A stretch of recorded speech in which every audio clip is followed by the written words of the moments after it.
হৃদয়ের গভীর কন্দর থেকে, কলিজার মধ্য দিয়ে, মনের মণিকোটা থেকে একবার যদি গভীর রাত্রে জেগে একবার যদি বলে আল্লাহ, আল্লাহ পাক ৭০ বার সাড়া দিয়ে জিজ্ঞেস করেন, বান্দা কি চাও বলো, আমি হাজির। কি মজার নাম আল্লাহ! এর থেকে মজার নাম পৃথিবীতে নাই। এই মজা বেশি পাবেন তাহাজ্জুদের সময়। সুবহানাল্লাহ বলেন। রাত জাগতে শিখুন, তাহাজ্জুদের নামাজের অভ্যাস করুন। সমস্ত নবীদের উপরে তাহাজ্জুদ পড়া বাধ্যতামূলক ছিল। গভীর রাত্রে সব ঘুমানো, আপনি জাগুন, উজু করুন, একটা রুমের মধ্যে একা চলে যান, দরজা বন্ধ করে দিন, তারপরে ৬ রাকাত ৮ রাকাত নামাজ পড়ে কান ধরিয়ে আল্লাহর কাছে বলতে থাকেন, আল্লাহ, আমি এই সমাজের একজন নগণ্য মানুষ, তুমি দয়া করে আমারে কত টাকা দিছো, পয়সা দিছো, আমার মতো বিদ্যা জানাওয়ালা লোকেরা রিক্সা চালায়, অফিসে চাকরি করে, খাইয়া বউরেও ভালো কাপড় দিতে পারে না, তুমি আমারে কই থেকে কই নিয়ে আসছো বাবু, তার আমি শুধু নাফরমানি করছি, গুনাহ করছি, মিথ্যা কথা বলছি, আল্লাহ তুমি আমারে মাফ করো। গভীর রাত্রে গুনগুন করে নিজের কানে ধরে অপরাধ স্বীকার করে কাঁদতে থাকেন আর ডাকতে থাকেন, ইয়া আল্লাহু ইয়া রহমানু ইয়া রহিমু ইয়া হাইয়ু ইয়া কাইয়ুম। পড়েন, ইয়া আল্লাহু ইয়া রহমানু ইয়া রহিমু ইয়া হাইয়ু ইয়া কাইয়ুম, ইয়া আল্লাহু ইয়া রহমানু ইয়া রহিমু ইয়া হাইয়ু ইয়া কাইয়ুম। চোখের পানি ফেলে। নবীজি বলেছেন, আল্লাহর ভয়েতে গুনাহ করেছিল সেই লজ্জা করে, আল্লাহর ভয়েতে, জাহান্নামের ভয়েতে মানুষ যখন কান্দে, চোখের পানি নাকের অর্ধেক আসতে না আসতে আল্লাহ পাক তারে মাফ করে দেন। আল্লাহ পাক, মা, বাচ্চা যদি কান্দে মা সইতে পারে বলেন? মায়ের চাইতে আল্লাহর মহব্বত কম না বেশি? মহব্বতকে আল্লাহ পাক ১০০ ভাগ করেছেন, ১ ভাগ সারা বিশ্বের মাঝে ছড়িয়ে দিয়েছেন, আর ৯৯ ভাগ আল্লাহ তার নিজের মধ্যে রাখছেন। একটা ভাগ ছেড়ে দিলেন পৃথিবীতে, সেই ভাগের থেকে যেটুকুন মুরগি পেল, মুরগি তার বাচ্চা ঠেকাবার জন্য চিলের সাথে লড়াই করে, শিয়ালের সাথে লড়াই করে, গরু হাতির সাথে লড়াই করে, মানুষ তার সন্তানকে বাঁচাবার জন্য জীবনটাও দিয়ে দেয়। একটা ভাগের যতটুকুন পেলাম, সেই মহব্বত যদি আমার এত তীব্র হয় স্ত্রীর জন্য, সন্তানের জন্য, তাহলে ৯৯টা ভাগ মহব্বত যে আল্লাহর কাছে বান্দার জন্য, তার দয়া কত বেশি। এই জন্য কবরের ভিতরে প্রশ্ন হবে, কে তোমার রব? মুমিন ব্যক্তি বলবে, রব্বি আল্লাহ, আমার রব আল্লাহ। ওয়ামা দীনুকা, তোমার দিন কি? বলবে, দীনুন আল ইসলাম। ওয়ামান নবিয়ুকা, তোমার নবীকে? ওই লোক বলবে, নবিয়ুনা মুহাম্মাদুর রাসূলুল্লাহ সাল্লাল্লাহু আলাইহি ওয়াসাল্লাম। হাদিসে এসেছে, ওই সময় নবীজির চেহারা মোবারক দেখানো হবে, প্রশ্ন করা হবে, মা কুনতা তাকুলু ফি হাযার রাজুল, এই লোক সম্পর্কে তোমার ধারণা কি? লোকটি বলবে, হাযা নবিয়ুনা মুহাম্মাদুর রাসূলুল্লাহ সাল্লাল্লাহু আলাইহি ওয়াসাল্লাম, ইনি তো আল্লাহর রাসূল, আমার নবী। সঙ্গে সঙ্গে গায়েব থেকে আওয়াজ হবে, ফাফরিশু বিল জান্নাতি ওয়ালবিসু বিল জান্নাহ। আমার ফেরেশতারা আমার বান্দার জন্য জান্নাতের বিছানা কবরের মধ্যে বিছায় দাও, আর আমার বান্দাকে জান্নাতের পোশাক পরায় দাও, জান্নাতের পোশাক পরায় দাও, জান্নাতের বিছানা বিছায় দাও, আর তার কবরটাকে প্রশস্ত করো, ইলা মাদ্দা বাসারা, যদ্দূর তার চোখের দৃষ্টি যায় অদ্দূর বড় বানায় দাও কবর। ফেরেশতারা বলবেন, নম কা নাউমুল উরুস, দুলামিয়া যেমন বাসর সজ্জায় বউ নিয়ে ঘুমায়, তুমি আরামে ঘুমায় থাকো, ইলা ইয়াউমিল কিয়ামা। ভাই সাহেব, এই পৃথিবীর সব ফাঁকিবাজি, মোহ, সব মোহ, স্ত্রী, পুত্র, পরিজন, মাল, ধন, কিচ্ছু না, কোনো দাম নাই। আল্লাহকে ভয় করুন, আল্লাহকে ভয় করে চলুন। ভয় তো করতে পারলাম না, এত বড় একটা রমজান মাস চলে গেল, রোজা আসছিল তাকওয়া সৃষ্টি করার জন্য, সারা জীবন রোজা রাখলাম, মুত্তাকি হইতে পারলাম না। এটা ঠিক কিনা বলুন? সারা জীবন রোজা রাখলাম, মুত্তাকি হইতে পারি নাই। এখনো মিথ্যা কথা বলি, ওজনে কম দেই, খাদ্যে ভেজাল দেই, কথা ঠিক কিনা? মিথ্যা কথা বলতেছেন। মিথ্যা কথা বলা কবিরা গুনাহ, মিথ্যা কথা বলা সমস্ত গুনার মা। কথায় কথায় মিথ্যা বলা হচ্ছে। দোকানদারি করতেছেন, কষ্ট করে মাল কিনছেন, লাভের জন্যই তো কিনছেন, মিথ্যা কোন কেন? ওজনে কম দিচ্ছেন, ভেজাল দিতেছেন, ভেজাল দিয়া কম দিয়া কয় টাকা উপার্জন করবেন? আর কতগুলি খাইতে পারবেন আপনি? চাউলের মধ্যে তুষ দিলেন, কুড়া দিলেন, পাথর দিলেন। আহারে মুসলমান, কি কপাল পোড়া! ওজন দিতে গিয়া একটু খিচ দিয়া ধরে যেদিকে পাথরটা, আর মালটা যেদিকে সেদিক টিটু নিচু করে দেয়। যে কেনে সে মনে করে মাশাআল্লাহ, লোকটা তো খুব ভালো, আমার তো বেশি দিছে। কিন্তু বাড়ি যায় দেখবেন আপনারা 14 গ্রাম কম দিছে। ও 14 গ্রাম তো যায় না, এখন তো গ্রাম বলে। আগে তো আমরা ছটাক মটক বলছি, এখন গ্রাম বলে সুবিধার জন্য। এগুলি কি আমি বানায় বলতেছি না? কথা ঠিক। লাভটা কি? কি লাভ? জমিনের আইল ঠেলতেছেন, পরের জমিন দখল করতেছেন, বোনেরে ঠকাইছেন, ভাইরে ঠকাইছেন, ভাইয়ের সম্পত্তি ফেরত দেন নাই। আহা, এই যে দুরবস্থার সৃষ্টি হলো, আমলের পরিবর্তন হলো না। মসজিদ বানাইছি সব দালান, মসজিদগুলি সব বিল্ডিং হয়ে গেছে। নবী করিম সাল্লাল্লাহু আলাইহি ওয়াসাল্লাম বলেছেন, মাসাজিদুহুম আমিরাতুন ওয়া হিয়া খারাবুম মিনাল হুদা। মসজিদগুলি সব দালান হয়ে যাবে শেষ যুগে। এগুলি নবী করিম সাল্লাল্লাহু আলাইহি ওয়াসাল্লাম ভবিষ্যৎবাণী। মসজিদগুলি কি হবে? সব বিল্ডিং হয়ে যাবে। ওয়া হিয়া খারাবুম মিনাল হুদা, হেদায়েত থেকে খালি হয়ে যাবে। হেদায়েত নাই, খালি মসজিদ, building, tiles, mosaic, air condition সব আছে, হেদায়েত নাই। কবি বলতেছেন, मस्जिद तो बना ली है सब भर में ईमान की हरारत वालों ने, मन पुराना पापी रहा बरसों में नमाजी बनना सिखा। মন চাইছে তাড়াতাড়ি করে মসজিদ একটা বানাই ফেলাইছে, কিন্তু বছর বছর নামাজ পড়লো, মন সেই পুরানা পাপী রয়ে গেছে, সেই পাপ থেকে সে বাঁচতে পারে নাই। এই জন্য বিশ্ব কবি আকবাল বলেন, মসজিদ মে মরসিয়া খায়ে কে নমাজি ন রহি, মসজিদ মে মরসিয়া খায়ে কে নমাজি ন রহি, याने वो साहिबे औसाफ हिजाजी न रही। মসজিদ আটকানতেছে, আমার সেই নামাজি কই? যেই নামাজিরা যখন নামাজ পড়তো, পাখি এসে মাথার উপরে বসতো, পাখিতে বুঝতে পারতো না যেটা মানুষ না গাছ। সুবহানাল্লাহ। আর এখন ইমাম যদি নামাজ পড়তে আত্মাহিত করতে দেরি করে, ধীরে ধীরে পড়তেছে, পিছন থেকে সিগন্যাল মারা শুরু করে।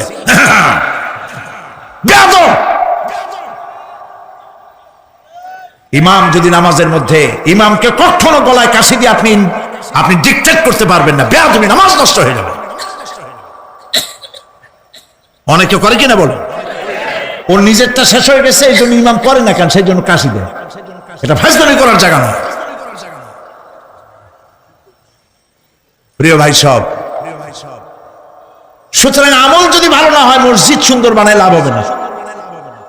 আমল যদি ভালো না হয়, সুন্দর জামা টুপি পরে কোনো লাভ হবে না। শরীরে হয়েছে ক্যান্সার আর মাথায় মাখতেছে লক্ষ্মী বিলাসের তেল, লাভ আছে? বলেন লাভ আছে? কোনো লাভ নাই। আমল পরিবর্তন, মিথ্যা ছাড়তে হবে, মিথ্যা ছাড়তে হবে। ওয়াদা করতে পারবেন যে মিথ্যা আর বলবো না? পারবেন? الدنيا مزرعة الآخرة الدنيا مزرعة الآخرة আল্লাহর প্রিয় নবী মুহাম্মদুর রাসূলুল্লাহ সাল্লাল্লাহু আলাইহি ওয়াসাল্লাম বারবার ঘোষণা দিয়েছেন, হে আমার সাহাবীরা, আমি তোমাদেরকে জানাই দিলাম, তোমরা তোমাদেরকে দাওয়াত পৌঁছাই দিলাম। এই দুনিয়া এমন একটি দুনিয়া, যে দুনিয়া হচ্ছে আখিরাতের সঞ্চয় করার একটি স্থান। ধরে বলেন সুবহানাল্লাহ। এই দুনিয়াতে যে যাই করবে, তার ফলাফল সে হাসরের ময়দানে হাতে নিবে। আর হাসরের ময়দান এমন একটা কঠিন ময়দান হবে, যে ময়দানে যদি আল্লাহর বান্দাগণ ডাইন হাতে আমলনামা পায়, সে অবশ্যই মনে করতে হবে আমার জন্য জান্নাতের দরজা অপেক্ষা করতেছে। চিৎকার দিয়ে বলেন সুবহানাল্লাহ। আর যে বাম হাতে পায় আমলনামা, যদি কেউ বাম হাতে পেয়ে যায়, কোন নারী হোক, কোন পুরুষ হোক, রাষ্ট্রপতি হোক, প্রেসিডেন্ট হোক, মন্ত্রী হোক, ওসি হোক, ডিসি হোক, আল্লামা হোক, আল্লামাতুল ফাহামা হোক, ইসলামী চিন্তাবিদ হোক, অন ইসলামিক চিন্তাবিদ হোক, যদি বাম হাতে আমলনামা পায়, আল্লাহ রাসূল বলেন উম্মত যদি তোমার বাম হাতে আমলনামা চলে যায় অবশ্যই তুমি জাহান্নামী। আর যদি ডান হাতে তোমার আমলনামা পেয়ে যাও তুমি অবশ্যই মনে করবে তুমি জান্নাতি। জোরে বলেন সুবহানাল্লাহ। আমি হাউসকে আমি প্রশ্ন করতে চাই, শ্রোতা ভাইদেরকে প্রশ্ন করতে চাই, আপনারা বলুন আপনার কি বাম হাতে আমলনামা চান না ডান হাতে? একটু ডান হাতটা কি আপনারা তুলবেন না? সবাই একটু হাত তুলে বলুন ডান হাতে আমলনামা চাই কি চাই না? ডান হাতে আমাদেরকে আমলনামা দেওয়ার মালিককে? আরো জোরে বলুন মালিককে। আর এই ডান হাতে আমলনামা যদি নিতে চাই, জান্নাতের সার্টিফিকেট যদি নিতে চাই, তাহলে এই ডান হাতে আমলনামা পেতে হলে এই জমিনে আল্লাহর হুকুম মানতে হবে। চিৎকার দিয়ে বলুন সুবহানাল্লাহ।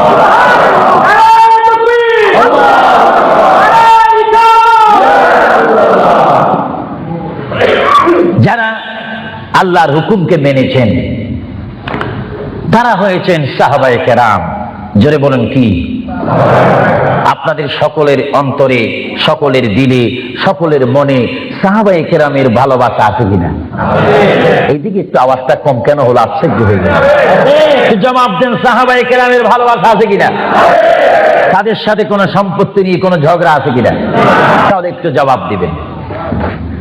রাসূলুল্লাহ বলেন উম্মত তোমরা যদি নিজের জীবনকে জিরো থেকে যদি হিরো করতে চাও, ডাউন থেকে যদি উচ্চ মুকাম সৃষ্টি করতে চাও, মা আনা আলাইহি ওয়া আসহাবি, আমাকে তোমরা অনুসরণ করবে অথবা আমার সাহাবায়ে কেরামকে অনুসরণ করবে। আমার প্রতিটি সাহাবায়ে কেরামের চরিত্রের মধ্যে রয়েছে তোমাদের জান্নাতে যাওয়ার গ্যারান্টি। চিৎকার দিয়ে বলেন সুবহানাল্লাহ। আমরা সাহাবায়ে কেরামের ভালোবাসা চাই কি চাই না? আরো জোরে বলুন চাই কি চাই না? সাহাবায়ে কেরাম কি করে তারা সাহাবী হয়েছেন? কি করে তারা আল্লাহর হাবিবের শ্রেষ্ঠ বন্ধু হয়েছেন? এটা আমাদের জানার বিষয় রয়েছে। প্রিয় ভাইয়েরা আমার, সাহাবী বলা হয় তাদেরকে যারা রাসূল মেনেছেন, সাহাবী বলা হয় তাদেরকে যারা রাসূল বুঝেছেন, সাহাবায়ে কেরাম বলা হয় তাদেরকে যারা রাসূল পেয়েছেন, পাওয়ার পরে যারা মানার মতো মেনেছেন তাদেরকে বলা হচ্ছে সাহাবায়ে কেরাম। চিৎকার দিয়ে বলুন সুবহানাল্লাহ। সাহাবীরা কেমন ভালোবাসতেন আল্লাহর নবীকে? কেমন ভালোবাসতেন? ভাইরা আমার, সাহাবায়ে কেরাম আল্লাহর নবীকে কেমন ভালোবাসতেন?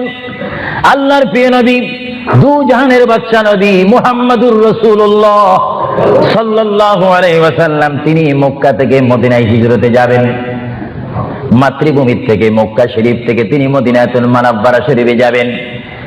যাওয়ার কয়েক মাস পূর্বে আল্লাহর প্রিয় নবী, দু জাহানের বাদশা নবী মুহাম্মদুর রাসূলুল্লাহ সাল্লাল্লাহু আলাইহি ওয়াসাল্লাম সাহাবীদের মধ্যে শ্রেষ্ঠ সাহাবী, কিয়ামত পর্যন্ত আমার রাসূলের যুগ থেকে কিয়ামত পর্যন্ত কোটি কোটি কোটি কোটি ঈমানদার মুসলমান মুত্তাকিন পরেজগার ওলি গৌস কুতুব ফকির দরবেশ সকলের ঈমানকে যদি এক পাল্লার মধ্যে রাখা হয়, সাইয়্যিদনা আবু বকর সিদ্দিক রাদিয়াল্লাহু তাআলা আনহুর একটি রাত্রের সমতুল্য হবে না। জোরে বলেন সুবহানাল্লাহ। সমস্ত ঈমানদারের ইবাদত যদি এক পাল্লাতে রাখা হয়, সাইয়্যিদনা আবু বকর সিদ্দিক রাদিয়াল্লাহু তাআলা আনহু এক রাতে যেই ভালোবাসা রাসূলকে দেখিয়েছেন তার পরিমাণ ভালোবাসা সমগ্র সৃষ্টি জগতের মুসলমানের হবে না। চিৎকার দিবেন সুবহানাল্লাহ। সাইয়্যিদনা আবু বকর সিদ্দিককে আল্লাহ রাসূল বললেন, আবু বকর, আমি আমার মায়ের দেশ, আমি আমার বাবার দেশ, আমি আমার দাদার দেশ মক্কাতুল মুআজ্জামা, মক্কা শরীফ মাতৃভূমি ছেড়ে আল্লাহর হুকুমে কাফেরদের অত্যাচারে আমাকে এখান থেকে হিজরত করে চলে যেতে হবে। যদি আমি হিজরত করি, আবু বকর তুমি আমার সঙ্গী হয়ে থাকবে। চিৎকার দিয়ে বলুন সুবহানাল্লাহ। আল্লাহর প্রিয় নবী কোন দিন হিজরত করবেন, কোন মাসে করবেন, কি সকাল বেলায় করবেন, না সন্ধ্যায় করবেন, না গভীর রজনীর মধ্যে করবেন, না দিনের মধ্যে করবেন, না ঠান্ডার সিজনে করবেন, না গরমকালে করবেন, না গ্রীষ্মকালে করবেন, না বসন্তকালে করবেন। কোন অবস্থায় করবেন, কোন দিন করবেন, কোন মাসে করবেন, তার নির্দিষ্ট করে বলেনি। আল্লাহর প্যারা নবী, দু জাহানের বাদশা নবী মুহাম্মদুর রাসূলুল্লাহ হিজরত করার টাইমে সাইয়্যিদানা আলী রাদিয়াল্লাহু তাআলা আনহুকে ডাক দিয়ে বলে, আলী, আমি হিজরত করব, আমি রাত্রে আঁধার অবস্থার মধ্যে মাতৃভূমি ছেড়ে চলে যাব। আলী, তুমি আমার বিছানার মধ্যে শুয়ে থাকবে, কম্বলখানা গায়ে দিয়ে শুয়ে থাকবে। আলী, কাফেররা তোমাকে মারার জন্য চেষ্টা করবে, কিন্তু তোমাকে মারতে পারবে না। আলী, আমি যাওয়ার টাইমে অনেকের আমানত টাকা পয়সা আমার কাছে রয়েছে, আমি তোমার হাতের মধ্যে দিয়ে দিলাম। সকাল যখন হয়ে যাবে তুমি তাদের আমানতগুলা তাদের কাছে পৌঁছাই দিবে। এতে প্রমাণ হলো হযরত আলী যদিও নবীর বিছানার মধ্যে ঘুমিয়ে যায়, তারপর আলীকে মারা যাবে না, যেহেতু যদি আলী মরে যাইতেন আলীর নিকটে আমার নবী আমানত রাখতেন না। জোরে বলেন সুবহানাল্লাহ, আরো জোরে বলেন। বললে কাফেররা দে আলীকে মারতে পারবেন না, এটা নবী জানে কি জানে না? আওয়াজটা ডাউন হয়ে গেল। উচ্চ সুরে বলেন, নবী জানে কি জানে না? নবীকে জানার ক্ষমতা দিয়েছেন কে? কারণ নবীর টিচার তো কোনো ব্যক্তি নয়, নবীর টিচার কোনো ফেরেশতা নয়, নবীর শিক্ষক কোন মানুষ নয়, নবীর শিক্ষক একমাত্র হচ্ছে আল্লাহ। জোরে বলুন কে? আরো জোরে বলুন কে? আল্লাহ যার শিক্ষক, তার এলেমের কি কমতি আছে নাকি? হযরত আলী জীবনকে ভয় না করে তিনি রাসূলুল্লাহ পালঙ্কের মধ্যে তিনি শুয়ে পড়লেন, বিছানার মধ্যে শুয়ে পড়লেন। যখন শুয়ে পড়ল, কাফেররা প্রবেশ করে দেখেন ওই চৌকির মধ্যে নিশ্চয়ই মুহাম্মদ ঘুমিয়ে আছে। বলেন সাল্লাল্লাহু আলাইহি ওয়াসাল্লাম। কম্বলখানা উঠি তারা দেখলেন মুহাম্মদের স্থানে শুয়ে আছেন শের খোদা হযরত আলী। কাফেররা বলল, আলী, আমরা তো ইচ্ছা করলে তোমাকে জমা করে দিতে পারি বা তোমাকে জমাই করে দিতে পারতাম। আলী, তুমি কেন এই বিছানার মধ্যে শুয়ে আছো? হযরত আলী চোখের পানি ছেড়ে বলে, হে কাফেররা, তোমরা এখনো পর্যন্ত আমার হাবিবকে চিনতে পারোনি, আমার নবীকে চিনতে পারোনি। আমার নবী শুধু এখানে আমাকে শোয়াইছেন, ঈমান পরীক্ষা করেছেন। শুধু তাই নয়, আগামী দিন সকাল বেলায় মানুষের আমানতের জিনিস মানুষের কাছে পৌঁছে দেওয়ার জন্য রাসূলুল্লাহ তাও আমাকে বলেছেন। তাহলে বুঝা গেল একদিকে আমি রাসূলুল্লাহর পেটের মধ্যে ঘুমাবো, আর সকাল বেলায় আমি উঠে মানুষের আমানত তাদের হাতে পৌঁছাই দেব। জোরে বলেন সুবহানাল্লাহ, বলেন আল্লাহু আকবার, আরো জোরে বলুন আল্লাহু আকবার। মহান নবীকে এত সুন্দর করে পৃথিবীতে পাঠিয়েছেন আল্লাহ। জোরে বলেন কে? তাহলে ভাইয়েরা আমার, কেউ যদি আমাকে মারতে আসে আর আমি যদি জানি আমার পালকের মধ্যে যদি আমি শুয়ে থাকি কেউ আমাকে জবা করে দিবে, আর এই টাইমে যদি আমার ভাইকে যদি আমি বলি, বিশেষ করে সভাপতিকে যদি বলি আপনি একটু আমার পালকে ঘুমান, উনি বলবে আমার সভাপতির প্রয়োজন নেই, আমার জান বাঁচা ফরজ, বসবে না, থাকবে না। আর সাহাবায়ে কেরাম জেনে শুনে মেনে ইচ্ছা করে নিজের জীবন প্রতি মুহূর্তে মুহাম্মদ রাসূলুল্লাহ চরণের মধ্যে দেওয়ার জন্য প্রতি ওয়াক্তে প্রস্তুত ছিল। চিৎকার দিয়ে বলেন সুবহানাল্লাহ। আল্লাহর পেয়ারা নবী হিজরত তিনি শুরু করলেন। আল্লাহর পেয়ারা নবী মায়ের দেশ মক্কা শরীফ থেকে আল্লাহর নবী চলে যাচ্ছেন। চলে যাওয়ার টাইমে সাইয়্যিদানা আবু বকর সিদ্দিকের ঘরের মধ্যে গেলেন। সাইয়্যিদানা আবু বকর সিদ্দিক রাদিয়াল্লাহু তাআলা আনহু ঘরের দরজার মধ্যে আল্লাহর প্রিয় নবী গিয়ে ডাক দিলেন, ইয়া আবু বকর, ইয়া আবু বকর, ইয়া আবু বকর করে যখন ডাক দিলেন, সাইয়্যিদানা আবু বকর সিদ্দিক রাদিয়াল্লাহু তাআলা আনহু একটা সেকেন্ড দেরি না করে সঙ্গে সঙ্গে বললেন, ইয়া রাসূলুল্লাহ, ইয়া রাসূলুল্লাহ। আল্লাহর প্যারা নবী চক্ষু মোবারকের পানি মোবারক ছেড়ে দিলেন, আবু বকর তুমি রাত্রে এমন সময় আমি এসেছি, নিশি রজনীর মধ্যে এসেছি, যে টাইমে মানুষ একটু ঘুমায়, ওই ঘুমের টাইমে তোমার ঘরের দরজার মধ্যে এসে তোমাকে ডাক দিলাম। বেড থেকে ঘুম থেকে উঠতে তো তোমার 2-3 মিনিটের প্রয়োজন, কিন্তু আমি নবী তোমাকে ডাক দেওয়ার সঙ্গে সঙ্গে তুমি কি করিয়া রাসূলুল্লাহ বলতে পেরেছো? হযরত আবু বকর চোখের পানি ছেড়ে বলে, হুজুর আপনি আপনার সঙ্গে আমাকে হিজরতের কথা বলেছেন, কোন দিন হিজরত করতে হবে তা আপনি নির্দিষ্ট বলেন নেই। হুজুর আজকে কয়েক মাস অতীত হয়ে গেল আমার জীবনের মধ্যে, আরামের ঘুমকে হারাম করে দিয়ে রাত যখন হয়ে যায় আমার পিঠটা দরজার সাথে লাগিয়ে, আমার কানটা দরজার সাথে লাগিয়ে রাখতাম। আল্লাহর নবী কখন আমাকে ডাক দেয়, জোরে বলেন সুবহানাল্লাহ, আরো জোরে বলেন সুবহানাল্লাহ। এটার নাম হচ্ছে মুহাব্বত। যারা রাসূলুল্লাহর মুহাব্বত করে তারা অবশ্যই আল্লাহর মুহাব্বত আদায় হয়ে যায়। সুবহানাল্লাহ। আপনারা বলেন রাসূলুল্লাহ কার রাসূল? আরো জোরে বলুন না, কার রাসূল? ওনাকে রাসূল করে পাঠিয়েছেন কে? ওনাকে হেফাজত করার দায়িত্ব কার? ওনার জবানের হেফাজত করার দায়িত্ব কার? ওনাকে ভালোবাসার দায়িত্ব কার? আমরা যদি রাসূলকে ভালোবাসি আল্লাহ কি খুশি হবে না বেজার হবে? এজন্য ভাইয়েরা আমার, সাইয়্যিদানা আবু বকর সিদ্দিক রাদিয়াল্লাহু তাআলা আনহু তিনি নবীকে এমনই ভালোবাসতেন, যারা রাসূলকে পৃথিবীর বুকে এমনি ভাবে ভালোবাসতে পেরেছেন তারাই হয়েছেন আখিরাতের জান্নাত পাওয়ার গ্যারান্টি সার্টিফিকেট তারা পৃথিবীর থেকে লাভ করেছেন। চিৎকার দিয়ে বলেন সুবহানাল্লাহ। দরুদ শরীফ পড়েন, আল্লাহুম্মা সাল্লি আলা মাওলানা মুহাম্মদ ওয়া আলা আলি সাইয়্যিদিনা। দুরূদ শরীফ যখন পড়বেন তখন এমন ভাবে দুরূদ শরীফ পড়বেন, মনে রাখবেন মনের দৃষ্টিকোণ থেকে যে রাসূল আমার দুরূদ শরীফ নিজ কান মোবারক দ্বারা শুনতে পাচ্ছেন। আর জোরে বলেন না সুবহানাল্লাহ। তিনটি কথা মনে রাখবেন সব সময়। 1 নম্বরে রাসূলুল্লাহর দরবারে মালায়েকা সমস্ত রহমতের ফেরেশতারা রাসূলুল্লাহর দরবারে উম্মতের সালাম পৌঁছে দেয়। জোরে বলেন না সুবহানাল্লাহ। 2 নম্বরে রাসূলুল্লাহ যারা দুরূদ শরীফ পড়ে তাদের আওয়াজ নিজ কান মোবারক দ্বারা শোনে। 3 নম্বরে আমার নবী বলেন, আমি আমার উম্মতের যারা আশিক ক্লাস নাম্বার 1 যারা বেশি প্রেমিক তাদের দুরূদ শরীফের আওয়াজ আমি তাদের সামনে থেকে শুনি। জোরে বলেন সুবহানাল্লাহ। কয়টি কথা? আরো জোরে বলেন কয়টা? কেউ শুধু আমল করে একটা, ফেরেশতারা পৌঁছায় দেয়। ভালো কথা, আপনাদেরকে ধন্যবাদ। ফেরেশতারা পৌঁছে দেয় রাসূলের দরবারে দুরূদ শরীফ, এটা সহিহ। কিন্তু রাসূল বলেন আমি দুরূদ শরীফ নিজ কান মোবারকে শুনি, তাও সহিহ। রাসূল বলেন আমি উপস্থিত হয়ে আমার উম্মতের দুরূদ শরীফ শুনি, তাও সহিহ। বুখারী ও মুসলিম শরীফ, ইবনে মাজাহ শরীফ আপনারা খুলে দেখুন, রাসূলুল্লাহকে আল্লাহ এই পজিশন দান করেছেন। চিৎকার দিয়ে বলুন সুবহানাল্লাহ।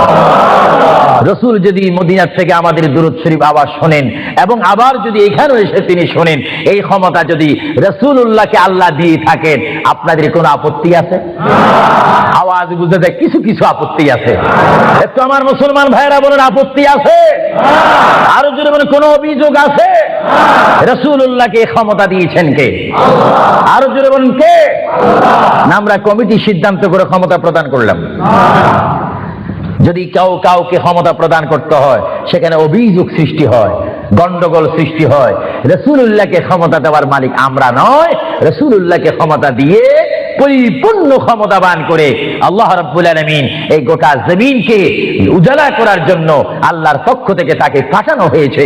চিৎকার দিয়ে বলুন সুবহানাল্লাহ। সাইয়্যিদনা আবু বকর সিদ্দিক রাসূলুল্লাহকে ভালোবেসেছেন। আপনারা জানেন মুহাম্মদ রাসূলুল্লাহকে ভালোবাসলে উম্মতের কি অবস্থা হয়।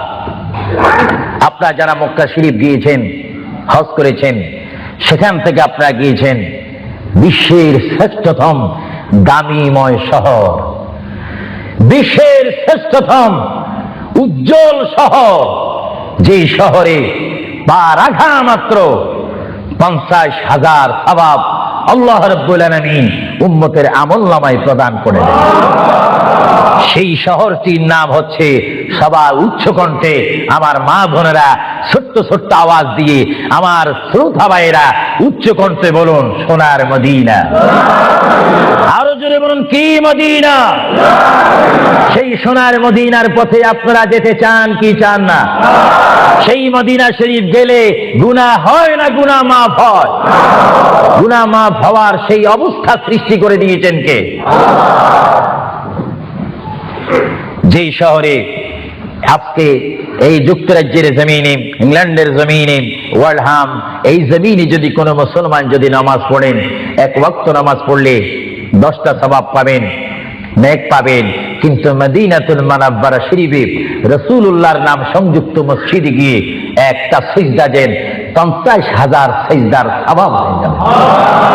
একবার যদি আলহামদুলিল্লাহ বলতে পারেন, 50,000 আলহামদুলিল্লাহ বলার নেক পাবেন। একবার যদি কোনো মতে গিয়ে যদি রসুলকে যদি ডাক দেন, ইয়া রাসূলুল্লাহ, সঙ্গে সঙ্গে 50,000 ইয়া রাসূলুল্লাহ বলার সওয়াব পেয়ে যাবেন। আরো জোরে বলেন না সুবহানাল্লাহ। আমার বড় বড় বাবারা, আমার নওজোয়ান ভাইয়েরা, আমার যুবক ভাইয়েরা, কুচি কুচি বাবারা, আমার পর্দানিশীল মা ও বোনেরা, আমাদের নেক সওয়াবের প্রয়োজন আছে কিনা? আরো জোরে বলুন, আছে কিনা? আপনারা যারা সোনার মদিনা গিয়েছেন, সেখানে গিয়ে দেখতে পাবেন রাসূলুল্লাহর রওজা মুবারক। কি মুবারক? রওজা মুবারক। যেখানে সেই রওজা মুবারকের সামনে, সেই রওজা মুবারকের সামনে আপনারা যখন দাঁড়াইবেন, উপস্থিত হবেন, কিয়াম করবেন, সেই রওজা মুবারক যেখানে, এটার নাম হচ্ছে মা আয়েশা সিদ্দিকার হুজুরা শরীফ।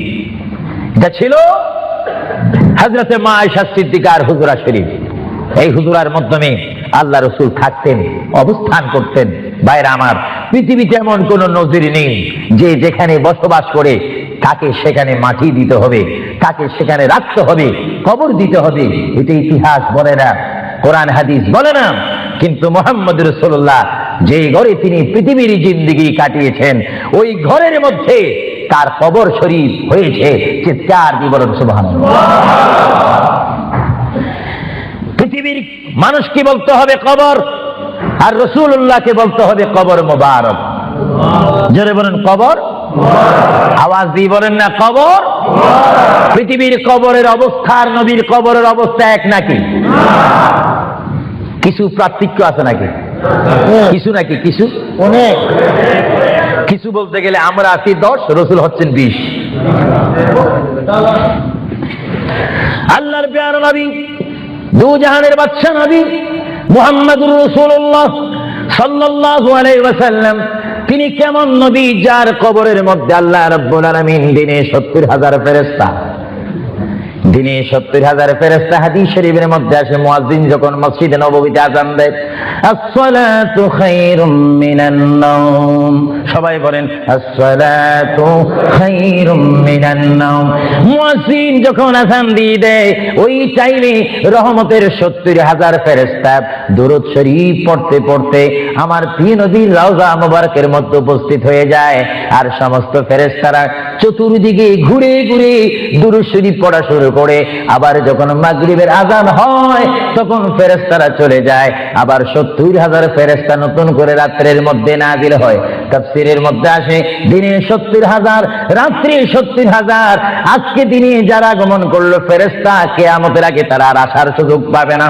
আজকে যারা আসলো, কিয়ামত পর্যন্ত এক গ্রুপ অপর গ্রুপের সঙ্গে সাক্ষাৎ হবে না। এমনি ভাবে দিনে 70,000 রহমতের ফেরেশতা, রাত্রে 70,000 রহমতের ফেরেশতা আমার প্রিয় নবীর রওজা মুবারক জিয়ারত করার জন্য আমার আল্লাহ আসমান থেকে পাঠিয়ে দিচ্ছেন। জোরে বলেন সুবহানাল্লাহ। বলেন আল্লাহু আকবার। আরো জোরে বলেন আল্লাহু আকবার। আল্লাহু আকবার। তাহলে এই হাদিসে প্রমাণ হচ্ছে মুহাম্মদ রাসূলুল্লাহর রওজা মুবারকে দিনে যদি 70,000 রহমতের ফেরেশতার আগমন করে, রাত্রে যদি 70,000 আগমন করে, 70 দুটোটা 70 যদি যোগ দেওয়া হয় কত হবে?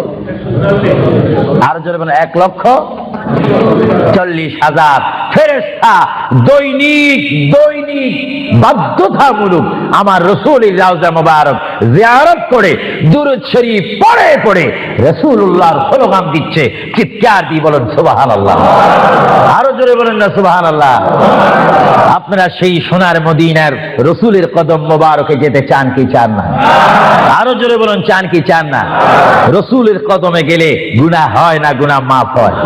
এটা দরুদ শরীফ পড়েন, বালাগাল উলা বিকামালিহি কাশাবাদ দুজা বিজামালিহি হাসানাত জামিউ খিসালিহি সাল্লু আলাইহি নাকিহিতা খুদা তুজকো। আল্লাহর প্রিয় নবী মুহাম্মদ রাসূলুল্লাহ সাল্লাল্লাহু আলাইহি ওয়াসাল্লামের রওজা মুবারকে তিনি শুয়ে আছেন। তাহলে বুঝা গেল তিনি এখন জাহিরি ভাবে পৃথিবীতে নাই, তিনি এখন কবর মুবারকে রয়েছে। চিৎকার দিয়ে বলুন সুবহানাল্লাহ। কোথায় রয়েছে? আরো জোরে বলুন, কবর। আপনাদেরকে একটি প্রশ্ন করে জবাব চাই, আপনারা বলুন, মক্কা শরীফ আল্লাহর ঘরের সাথে একটি পাথর আছে কিনা? যে পাথরে চুমা দিলে কি গুনাহ হয় না, গুনাহ মাফ হয়? আওয়াজে বুঝা যায় কিছু কিছু গুনাহ হয়। জোরে বলেন, গুনাহ হয় না, গুনাহ মাফ হয়? ওই পাথরটির নাম কি? আসওয়াদ পাথর। মূলত ওই পাথরটি হচ্ছে একটি ফেরেশতা। এখানে চুমা দিলে গুনাহ মাফ হয়। আপনারা বলেন, লন্ডনের জমিন বলেন, ওয়ালহাম বলেন, ম্যানচেস্টার বলেন, নর্থহ্যাম্পটন বলেন, নিউ কাসেল বলেন, এই জায়গাও যথেষ্ট পরিমাণ বড় বড় পাথর আছে কিনা? আরো জোরে বলে আছে না? সাগরের পাড়ে গেলে অনেক পাথর দেখা যায় না? কিন্তু পাথরে কোনোদিন কি আপনারা চুমা দিয়েছেন? আল্লাহ আমার গুনাহটা মাফ করে দাও। মক্কা শরীফের পাথরটা একেবারে ছোট, এটা তো দেখতে বড় দেখা যায়, চুমা দিলে গুনাহ মাফ হবে? বড়ে বরং সেই পাথরে চুমা দিতে গিয়ে দাঁত অ্যাক্সিডেন্ট হওয়ার সম্ভাবনা আছে। কিন্তু আসওয়াদ পাথরে চুমা দিলে জীবনের গুনাহ কি হয়ে যায়?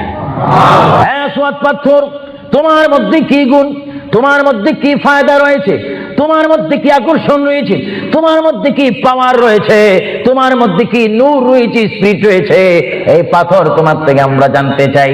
পাথরটি জবাব দিবে, আমার ব্যক্তিগত কোনো গুণ নেই, আল্লাহর প্রিয় নবী, দু জাহানের বাদশা নবী মুহাম্মদুর রাসূলুল্লাহ, আমি পাথরের গায়ে চুমা দেওয়ার কারণে কিয়ামত পর্যন্ত যত মুসলমান আমার গায়ে চুমা দিবে তাদের গুনাহগুলি আমি চুম্বকের মতো চষে নেব। জোরে বলেন সুবহানাল্লাহ, বলেন আল্লাহু আকবার। তাহলে মুহাম্মদ রাসূলুল্লাহ যে পাথরে চুমা দিয়েছে, সেই পাথরে চুমা দিলে গুনাহ হয় না গুনাহ চলে যায়? আরো জোরে বলেন, গুনাহ। যদি পাথরকে রাসূল পাক হাত দেওয়ার কারণে পাথরের যদি এত গুণ হয়, এত স্পিরিট হয়, এত গুণগান হয়, আর সেই রাসূলের দরবারে যদি আপনি উপস্থিত হয়ে ইয়া রাসূলুল্লাহ করে ডাক দেন, আপনার গুনাহ মাফ হওয়ার ব্যবস্থা আছে কিনা? আরো জোরে বলেন, আছে কিনা? আমার আল্লাহ বলেন, হ্যাঁ পৃথিবীর মানুষ, হ্যাঁ আমার বান্দারা, তোমরা দুনিয়ার মধ্যে গিয়েছো, আমি তোমাদেরকে দুনিয়ার মধ্যে পাঠাইলাম। পাঠাইবার পরে আমি জানি তোমরা অনেক অন্যায় পথে যাবে, অনেক কাজ করবে, যে কাজগুলোর মধ্যে তোমাদের গুনাহ হয়ে যাবে। হ্যাঁ বান্দা, তোমরা গুনাহ করবে তাও আমি ভালো মতো জানি, তোমরা পাপ করবে তাও আমি ভালো মতো জানি। বান্দারে, পাপ করার পরে, গুনাহ করার পরে একাই কি মসজিদের মধ্যে তোমরা কেঁদেছো, রব্বানা যালামনা, বলেন রব্বানা যালামনা আনফুসানা ওয়া ইল্লাম তাগফির লানা ওয়া তুরহামনা লানাকুনান্না মিনাল খাসিরিন বলে বলে মসজিদে কেঁদেছো, আসরের নামাজ পড়ে কেঁদেছো, যোহরের নামাজ পড়ে কেঁদেছো, মাগরিবের পড়ে কেঁদেছো, এশার নামাজ পড়ে কেঁদেছো। বান্দা, নামাজের মুসল্লা যখন বসে যাও, আমি আল্লাহকে তোমরা বারবার বল, আল্লাহ আমার গুনাহ মাফ করে দাও। তারপরও আমি তোমাদের এই গুনাহ মাফ করে নিই। তারপরও তোমরা নিশি রাত্রে, মানুষ যখন ঘুমে যায়, তোমার বিবি যখন ঘুম যায়, তোমার ছেলে যখন ঘুম যায়, তুমি নিশি রাত্রে ঠান্ডা পানি দিয়ে ওযু বানিয়ে নামাজের মুসল্লায় বসে তুমি আবার যখন ডাক মাফ করার জন্য রাসূলুল্লাহর দরবারে যাওয়ার দরকার আছে কিনা? চিৎকার জীবন আছে কিনা? এটা কোরআনের অপব্যাখ্যা নয়, কোরআন শরীফের আয়াত। ওয়ালাউ আন্নাহুম ইয যালামু আনফুসাহুম জাউকা, যারা তাফসীর পড়েছেন, তাফসীর জালালাইন পড়েছেন, টাইটেল পড়েছেন, বুখারী পড়েছেন, মুসলিম পড়েছেন, ইবনে মাজাহ পড়েছেন, সিয়াসিত্তা পড়েছেন, হাদিস পড়েছেন, ইজমা পড়েছেন, কিয়াস মেনেছেন, উসুল মেনেছেন, বালাগাত মেনেছেন, মুনতিক মেনেছেন, শরীয়ত বুঝেছেন, তরিকত বুঝেছেন, হাকিকত বুঝেছেন, ইলমে লুদুনি পেয়েছেন, ইলমে তাসাউফ মেনেছেন, তারা অবশ্যই স্বীকার করবে মানুষের একমাত্র মুক্তির স্থান, পরিত্রাণের স্থান, আসলের স্থান, নাজাতের স্থান, আল্লাহ পাওয়ার স্থান মুহাম্মদুর রাসূলুল্লাহ কদম মোবারক। চিৎকার দিয়ে বলেন সুবহানাল্লাহ।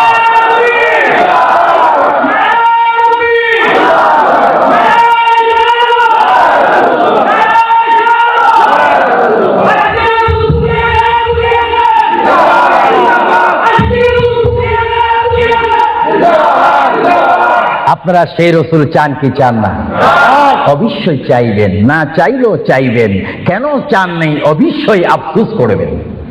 কারণ পৃথিবীতে সন্তান রয়েছে, বিবির জন্য স্বামী রয়েছে, স্বামীর জন্য বিবি রয়েছে, সন্তানের পাশে মা রয়েছে, মায়ের পাশে সন্তান রয়েছে। এটার নাম দুনিয়া। আর দুনিয়া ও মাজরাতুল আখিরা। কিন্তু এই দুনিয়া যেই দিন জীবনের সমাপ্তি বিদায় ঘন্টা বেজে যাবে, সেই দিন সন্তান ইচ্ছা করে মায়ের পা ছেড়ে দিবে, পিতা তার মায়ের সামনে থেকে চলে যাবে। এমনি ভাবে সবাই বিচ্ছিন্ন হয়ে যাবে, সব চলে যাবে। একমাত্র সাথী হবে, আপন হবে, বন্ধু হবে, কবরের সঙ্গী হবে। সবাই বলেন মুহাম্মাদুর। আরো জোরে বলেন না মুহাম্মাদুর। আপনারা সেই রসুল চান কি চান না? সেই রসুলের চরিত্রের মধ্যে উম্মতে রক্ষা পাওয়ার গ্যারান্টি আছে কিনা? এটা দরুদ শরীফ বলেন, আল্লাহুম্মা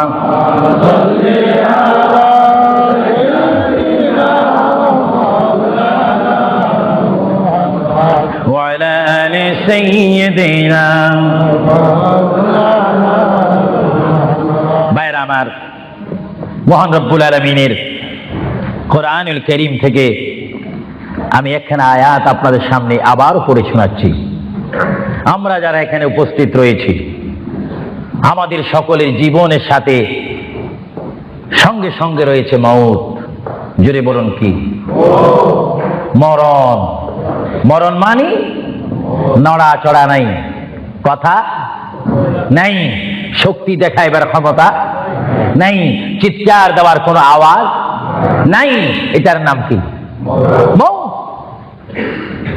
আমার আপনার এই বডি থেকে, দেহ থেকে, শরীর থেকে, জিসিম থেকে প্রাণ পাখি চলে যাবে, রূহ। সেই রূহ যখন আমাদের সামনে থেকে, ভিতর থেকে চলে যাবে, তখনই আমাদেরকে ঘোষণা করা হবে মরহুম। স্পিকার যখন ছিলাম, স্টেজ আসন গ্রহণ করে আন্তর্জাতিক বক্তা আবু সুফিয়ান আল কাদেরী বক্তব্য দিচ্ছে, আর যখনই আমার নিঃশ্বাসটা চলে যাবে, সেই দিন আন্তর্জাতিক শব্দ আর ব্যবহার হবে না। সেই দিন সবাই আমাকে বলবে, ইসলামিক আহলে সুন্নাহ ইসলামিক ফাউন্ডেশনের সকল সদস্যরা, সকল ঈমানি ভাইয়েরা, সুন্নি মুসলমান ভাইয়েরা, তাওহীদ ও রিসালাত বিশ্বাসী ভাইয়েরা, সেই দিন আমাকে অবশ্যই ঘোষণা দিবেন মরহুম। জোরে বলেন কি?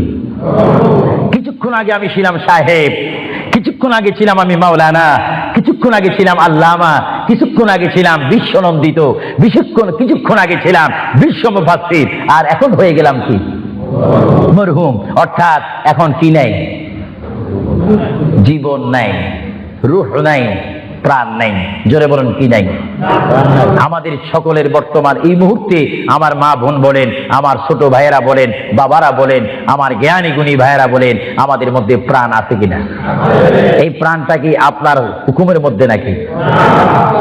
আপনি জানেন চেয়ারে বসেছেন, আপনি জানেন যে মুহূর্তের মধ্যে আপনি কয়েকবার মৃত্যুবরণ করতেছেন। একটি নিঃশ্বাস যদি চলে যায়, বাইর হয়ে যায়, আরেকটি নিঃশ্বাস নেওয়ার ক্ষমতা নেই। যে তুই নিঃশ্বাস প্রতি মুহূর্তে, প্রতি সেকেন্ডে যিনি আমাদের মধ্যে নিঃশ্বাস দিচ্ছেন এবং বাহির হচ্ছে, আসতেছে এবং যাচ্ছে, এই নিঃশ্বাস হুকুম মানতেছে কার? আরো জোরে বলুন কার? হঠাৎ করে যদি বন্ধ হয়ে যায়, পলিসি শেষ, ব্যবসা শেষ, ঘরের সেই সামানা সৌন্দর্য, সেই চেয়ার পালং, সেই স্বর্ণ হীরা মুক্তা পাউন্ড ডলার রিয়াল সব কি শেষ। এসেছেন আপনি, এখান থেকে আপনার বেডে আর যদি মৃত্যু হন, আর ঘরে আপনাকে ঢুকাবে না। 2,000 পাউন্ড দিয়ে ঘর খরিদ করেছেন, সেই ঘরে আপনার স্থান নেই। আপনাকে মরহুম বলে, মৃত্যু বলে আপনাকে ঘোষণা দেওয়া হবে, এই ঘরে তার স্থান নাই। তার এমন একটি স্থান যেখানে পৃথিবীর আলো নাই, বাতাস নেই, চেরাক নাই, লাইট নেই, সাথী নেই, সঙ্গী নেই, পাড়া পড়শি নেই, সমাজের কেহ নেই, রাষ্ট্রের কেহ নেই, বন্ধুত্ব কেহ নেই। এমন একটি জায়গায় তাকে পৌঁছে দেওয়া হোক যেই জায়গার নাম বলা হয় আলমে বারজুখ। ওই যুগের প্রথম গাঠির নাম 3.5 হাত গড় হবে, সেই গড়টির নাম হবে কবর। চিৎকার দিয়ে বলুন সুবহানাল্লাহ। আরো জোরে বলুন না সুবহানাল্লাহ। সেই কবরে আমাদের যাওয়ার প্রোগ্রাম আছে কিনা? এই জন্য আমার বিষয় হচ্ছে কবর ও হাসর। কবর কি? কবরে আপনাকে যেতে হবে। সেই কবর কি?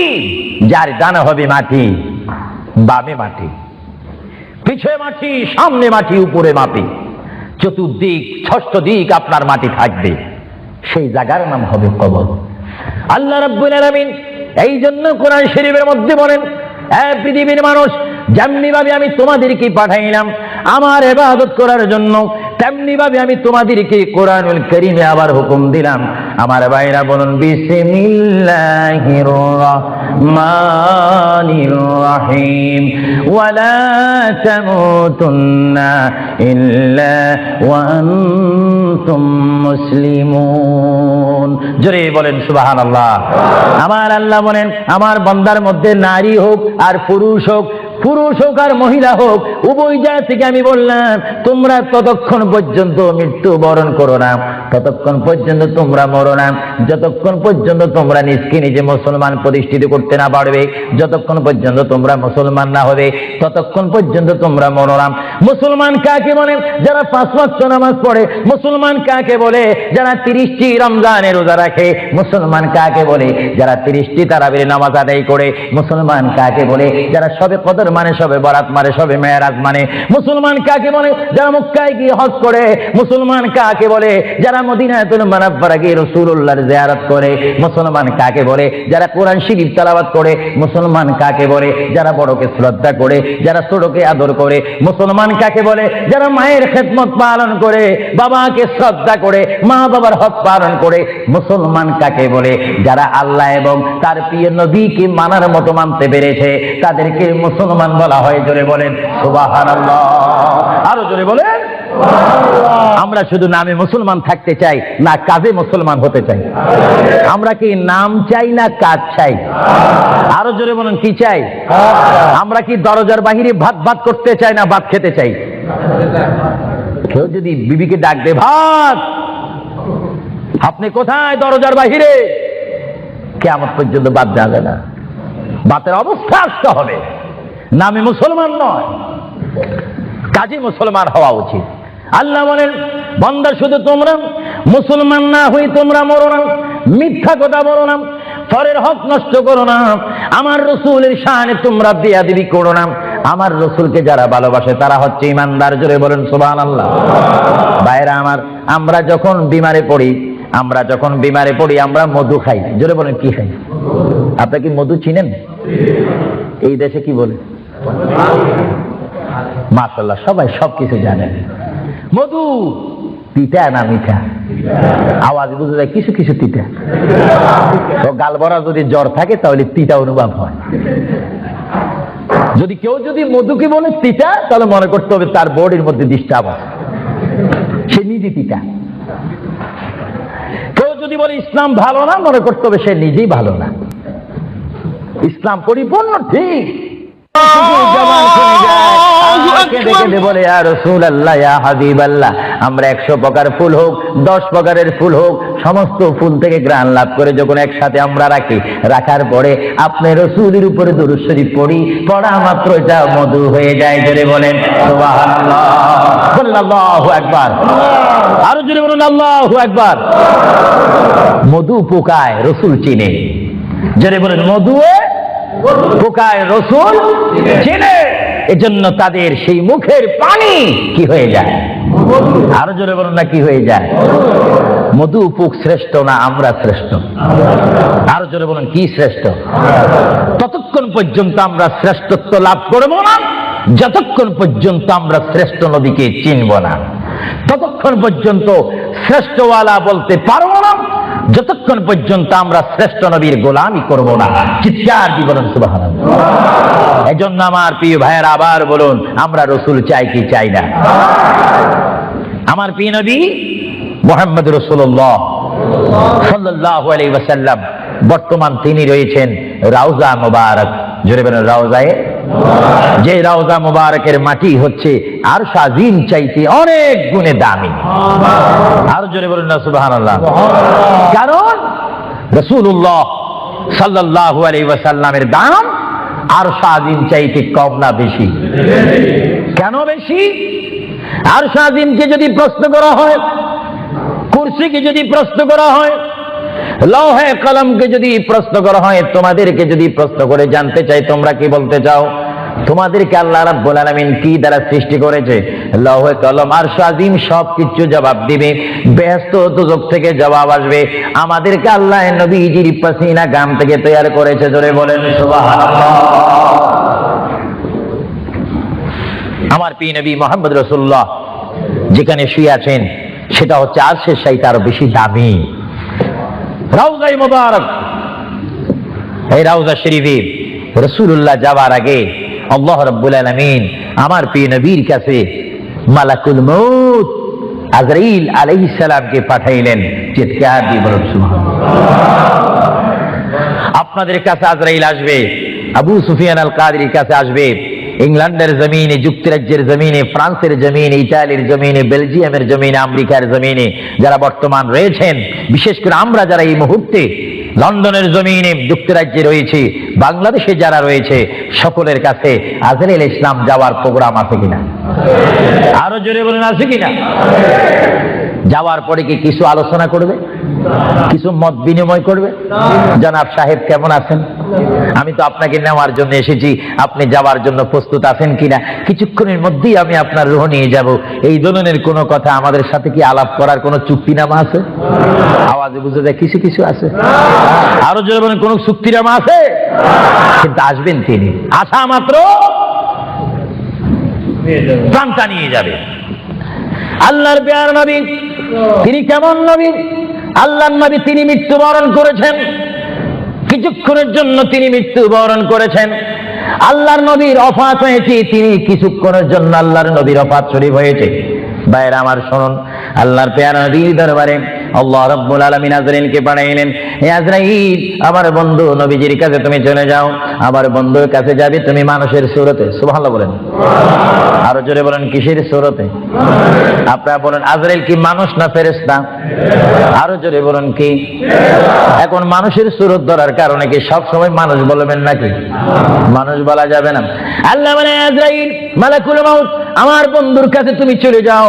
এমন বন্ধুর কাছে আমি তোমাকে পাঠাচ্ছি যে বন্ধুকে আমি তৈরি না করলে লাউলা কালামা খালাকুতুল আফলাক। আজরাইল, তোমার জানা উচিত যেই বন্ধুকে আমি সৃষ্টি না করলে তুমি আজরাইলকে, জিবরাইলকে, মিকাইলকে, ইসরাফিলকে, আসমানি ফেরেশতা, জমিনি ফেরেশতাদেরকে আটকানা বেহেশত, সাতখানা দোজখ আমি সৃষ্টি করতাম না, সামা তৈরি করতাম না, আসমান তৈরি করতাম না, আরদ জমিন তৈরি করতাম না, ফুলসরাত বানাইতাম না যে নবীকে আমি সৃষ্টি না করলে। এমন একজন নবীর কাছে আমি তোমাকে পাঠাচ্ছি, তুমি সুন্দর করে আদব সহকারে আমার বন্ধুর কাছে চলে যাও, এবং যাওয়া মাত্র তুমি তোমার সালাম আমার বন্ধুর কাছে রাখবে, এবং আমি আল্লাহর সালাম তো পৌঁছাই দিলে। জোরে বলেন সুবহানাল্লাহ, বলেন আল্লাহু আকবার। নবীকে সালাম দিচ্ছেন কে? আরো জোরে বলুন না কে? আল্লাহ যদি দিতে পারেন বন্ধুর সালাম বন্ধুকে, আমরা সেই নবীকে সালাম দিতে চাই কি চাই না? নবীকে সালাম দিবেন এইভাবে, দোস্ত কেমন আছিস, এইভাবে নাকি? আদব সহকারে, আদব সহকারে সালাম দিতে হবে। পৃথিবীর যে কোনো জায়গায় বেয়াদবি চলে, কিন্তু রসুলের দরবারে কোনো বেয়াদবি চলে না। রসুলের দরবারে যদি কেউ বেয়াদবি করে, তার ইতিহাস আসমান ও জমিনের বিশ্ব নন্দিত শ্রেষ্ঠতম স্পিকার, যিনি হচ্ছেন মুআল্লিমুল মালায়েকা, যিনি বর্তমান স্টেজে রয়েছেন, মিস্টার ইবলিস শয়তান 6.5 লক্ষ বছর ইবাদত করেছে। রাসূলুল্লাহর নূর মুবারক অস্বীকার করার কারণে সঙ্গে সঙ্গে আমার আল্লাহ ফতোয়া দিয়েছেন, আবা ওয়াস্তাগবারা ওয়া কানা মিনাল কাফিরিন। আল্লাহ রাব্বুল আলামিন বলেন, ইবলিস তুমি যে অনেক ইবাদত করেছো, শুধুমাত্র বন্ধুর শানে বেয়াদবি করার কারণে আমি তোমার 6.5 লক্ষ বছরের ইবাদতকে রুইয়ের মতো, তুলার মতো জ্বালিয়ে আমি তোমাদেরকে কুফার বানাই দিলাম। কারণ আমি আমার নবীর শানে যদি কেউ বেয়াদবি করে, সেটা আমি আল্লাহ বরদাস্ত করি না। চিৎকার দিয়ে বলেন সুবহানাল্লাহ। আরো জোরে বলেন না সুবহানাল্লাহ। আমরা সেই নবীর মুহাব্বত চাই কি চাই না? নবীর দরবারের মুহাব্বত চাই কি চাই না? নবীর দরবারের মুহাব্বত হচ্ছে জান্নাতে যাওয়ার গ্যারান্টি। নবীর দরবারের মুহাব্বত হচ্ছে আল্লাহ পাওয়ার উত্তম ব্যবস্থা। মুহাম্মদুর রাসূলুল্লাহর ভালোবাসা হচ্ছে আল্লাহ দেখার ব্যবস্থা। চিৎকার দিয়ে বলেন সুবহানাল্লাহ। আপনারা সেই নবীর ভালোবাসা চান কি চান না? কারণ আমরা উম্মতে মুহাম্মাদি। আমরা কার দল? নবীর দল। আর জোরে বলুন না, কার দল? আপনারা মনে করেছেন আমি অন্য কোন দল বলবো? অন্য কোন দল বলার সময় তো আমার হাতে নেই। শ্রেষ্ঠ ওলি, বাংলাদেশের সেই গৌরব, কুতুবুল আকতাব হযরত শাহজালাল মুজাররদ ইয়ামানি রাদিয়াল্লাহু তাআলা আনহু, তিনি তার জীবনের সংগ্রাম করে অন্যায়ের বিরুদ্ধে নিজকে প্রতিষ্ঠিত করে একটা সোনার মানুষ হয়েছেন, যার দরবারে গেলে অমানুষ মানুষ হয়, তার দরবারে গেলে মানুষের দিলের মাকসুদ আল্লাহ পূরণ করেন। হে শাহজালাল, আমার কাছে তো কেউ আসে না, তোমার কাছে কেন আসে? আমার জীবনটা রাসূলুল্লাহর আদর্শের মধ্যে কোরবানি দিয়েছি বলে মরার পরও আমার দরবার জিন্দা রয়েছে। চিৎকার দিয়ে বলেন সুবহানাল্লাহ। আমরা সেই ওলি আল্লাহর দরবার চাই কি চাই না? আওয়াজ বুঝে যায়, চাই না। জোরে বলেন, ওলি আল্লাহর দরবার চাই কি চাই না? ওলি আল্লাহর দরবারে আল্লাহ ও রাসূলের রহমত আছে কিনা?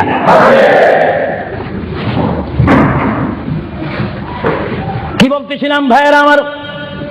আল্লাহর প্রিয় নবী, দু জাহানের বাদশা নবী মুহাম্মদুর রাসূলুল্লাহর দরবারে আজরাইল আলাইহিস সালাম আসলেন। এবার আজরাইল এসে সালাম দিচ্ছে। আমার ভাইয়েরা বলুন, আসসালাতু ওয়াসসালামু আলাইকা ইয়া রাসূলুল্লাহ। সবাই জোরে বলেন, মুহাব্বতে ফেরেশতারা ক্যাসেট করতেছে। এই সালামের আওয়াজ অবশ্যই নিজ কানে হাসরের ময়দানে শুনতে পারবেন। চিৎকার দিয়ে বলেন সুবহানাল্লাহ। আমার বুড়ো বুড়ো বাবারা, আমার যুবক ভাইয়েরা, আমার জ্ঞানী গুণী ভাইয়েরা, শিক্ষিত ভাইয়েরা, মা বোনেরা, সবাই বলুন, আসসালাতু ওয়াসসালামু আলাইকা ইয়া রাসূলুল্লাহ, আসসালাতু ওয়াসসালামু আলাইকা ইয়া হাবিবাল্লাহ। আজরাইল আমার নবীর ঘরের দরজার মধ্যে যখন আসলো, আমার নবীর কাছে যখন চলে আসলো, আজরাইল যখন সালাম দিচ্ছে, বিশ্বের শ্রেষ্ঠ মহিলা, জান্নাতের কোটি কোটি কোটি কোটি নারী সমাজের সরদার হযরত ইমাম হুসাইন ও হাসাইনের মা, বিশ্বের শ্রেষ্ঠ নারী মা ফাতেমা ওই মুহূর্তে ঘরের মধ্যে তিনি উপস্থিত ছিলেন। জোরে বলেন সুবহানাল্লাহ। কে দরজার মধ্যে? কে যেন দরজা নাড়ালো, দরজার মধ্যে যেন কে শব্দ করলো। মা ফাতেমা কিছুক্ষণ পরে দরজার ভিতর থেকে, ঘর থেকে আল্লাহর নবীর সামনে তিনি বসান। মা ফাতেমা হঠাৎ করে ডাক দিলেন, কে ঘরের দরজার মধ্যে দরজা নাড়াচাড়া করতেছেন? কে আপনি? কে মানান? বাইর থেকে জবাব দিচ্ছি, আনা মালাকুল মউত, আনা আজরাইল। এই কথা বলার পরে মা ফাতেমা চোখের পানি ছেড়ে দিলেন।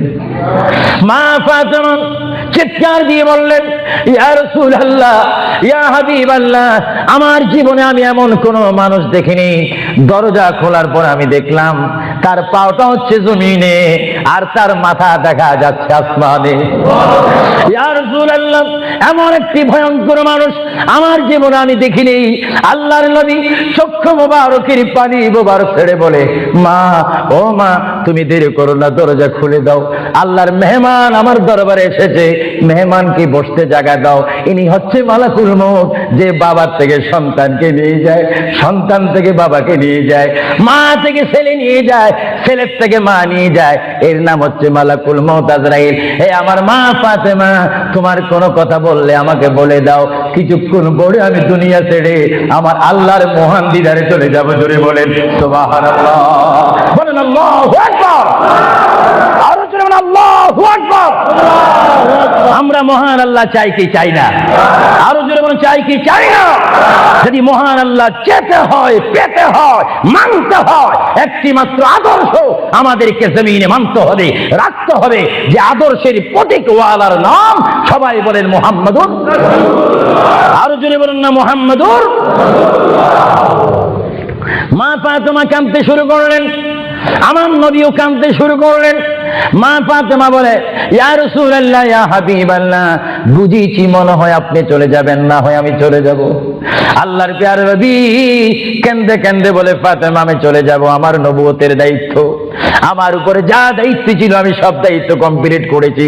হ্যাঁ ফাতেমা, শুধু আমি বিশ্ববাসীর জন্য নবী নয়, বিশ্ববাসীর জন্য আমি শুধু রহমত নয়, কবরের মধ্যে যারা অবস্থান করেছে তাদের জন্য আমি পয়গাম্বার। আমার দায়িত্ব যেমন দুনিয়াওয়ালাদের জন্য রয়েছে, তেমন কবরের মধ্যে যারা গিয়েছে তাদের জন্য রয়েছে। আজকে আমি যদিও দুনিয়া থেকে চলে যাই, কবরের মধ্যে কোটি কোটি উম্মত রয়েছে, তাদের জন্য আজকে আনন্দের দিন। জোরে বলেন সুবহানাল্লাহ, আরো জোরে বলেন সুবহানাল্লাহ। আমার নবী যেমন দুনিয়ার নবী, তিনি তেমন আখিরাতেরও নবী। তিনি যেমন বিশ্ববাসীর জিন্দা যারা রয়েছেন, নারী সমাজ, মহিলা সমাজ, পুরুষ সমাজ, আমাদের জন্য নবী যেমন রহমত, যারা কবরের মধ্যে নারী পুরুষ অবস্থান করেছে তাদের জন্য আমার নবী রহমত। চিৎকার দিয়ে বলেন সুবহানাল্লাহ। এজন্য আমার আল্লাহ রাব্বুল আলামিন বলেন, 3,24,000 পয়গম্বর আদম থেকে শুরু করে ঈসা নবী পর্যন্ত কোন নবীর শানে আমি যে আয়াত ফিট করি নেই, আমার আল্লাহ বলেন এই ধরনের আয়াত শুধু আমার নবীকে আমি দান করেছি। এজন্য আমার আল্লাহ বলেন, আমার ভাইয়েরা বলুন, মা বোনেরা বলুন, বিসমিল্লাহির রাহমানির রাহিম, ওয়ামা আরসালনাকা ইল্লা রাহমাতান লিল আলামিন।